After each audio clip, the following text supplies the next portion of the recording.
We've just seen one of the craziest things happen in the pop culture world, which is Katy Perry deciding that she's just gonna take herself off to space for 11 minutes, which is kind of bizarre and completely out there. Now, many people, when this first came around and it was first announced a couple of weeks ago, thought that this was just some kind of publicity stunt, thought that she wouldn't go through with it, and thought that, you know, this was just a bit of a PR stunt to try and gain a little bit of attention. Maybe she's got an upcoming album coming out, maybe she's got a new TV show that she's working on. That's what a lot of people thought, you know, getting herself back into the limelight and by announcing something so bold and dangerous, and then, you know, being like, oh, psych, really, I was just gonna go and do this.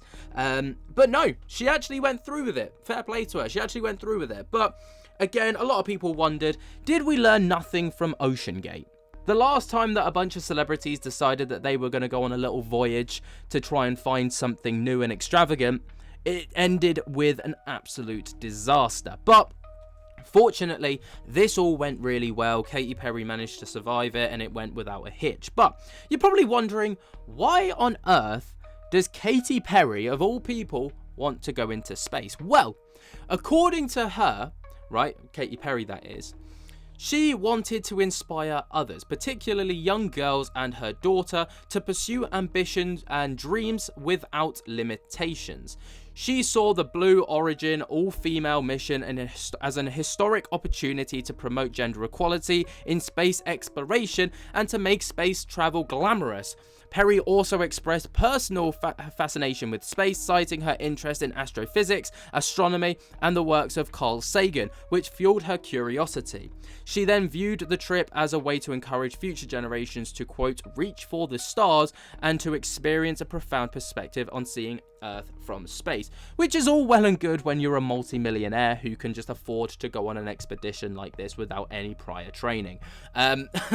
Obviously, space travel for the likes of me, and maybe even you watching this, is probably just a little bit out of reach, but for someone like Katy Perry, who's got millions in the bank and can afford to do this, or probably got it for free, as a promotional, thing, it's a great ordeal.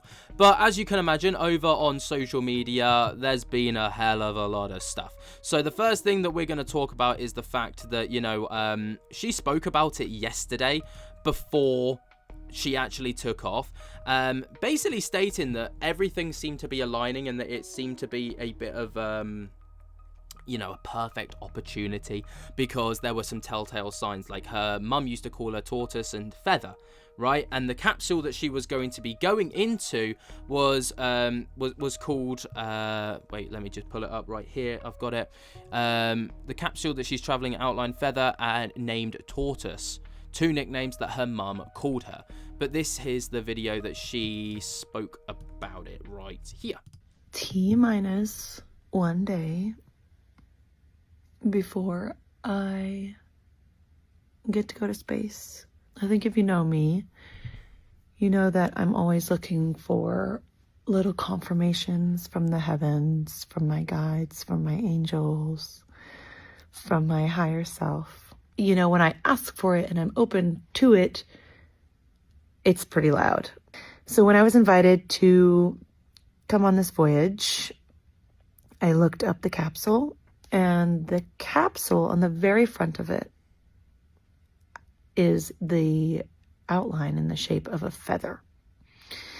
And when I saw that, it was like a total confirmation, because my mom has always called me Feather. And so I'm in space training today, and it's, there's a lot to digest. We're almost finished with the day, and they show us the capsule, and we've run simulations in another capsule and tested the noise and what to expect and all these different things. And they reveal the capsule name, and the capsule's name is Tortoise. A wave, just the most energetic wave, just shot through my body. And I was like, whoa, what? This capsule's name is Tortoise? My mom calls me two nicknames, Feather and Tortoise. What are the chances that I'm going to space on a rocket in a capsule with my symbol, the feather, called Tortoise? And my mom calls me Tortoise. I will screenshot my mom's messages when she calls me Tortoise. There are no coincidences, and I'm just so grateful for these confirmations and so grateful that I feel like something bigger than me is steering the ship. Kind of cool, not gonna lie. You know, obviously that, you know, confirmation is pretty lit. Now, as you can imagine, people were kind of absolutely like watching this with all eyes peeled, especially after the Ocean Gate incident that took place, right? But the Blue Origin rocket carrying Katy Perry safely managed to launch into space. Liftoff. New Shepard has cleared the tower.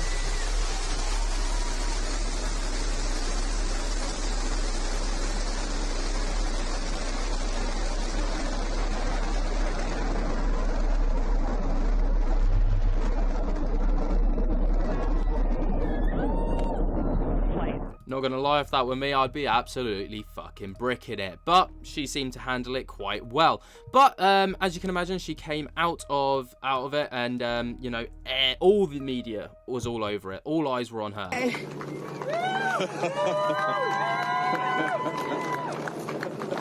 Katy! Kissing the ground as well. You know, that was kind of quite a funny moment that people found. But obviously this is just absolutely mind-boggling, and it goes to question, what happens next? Like, what genuinely comes next? If you've gone to space, you can't really top that. Do you go to space for longer? Do you go to the ISS? Or is it like another expedition of some kind? But how do you top space? Well, let me know what you guys think about this down in the comments below. While you're down there, be sure to jump together the hell out of that like button, subscribe if you're new, and until next time, I'll speak to you later. Peace.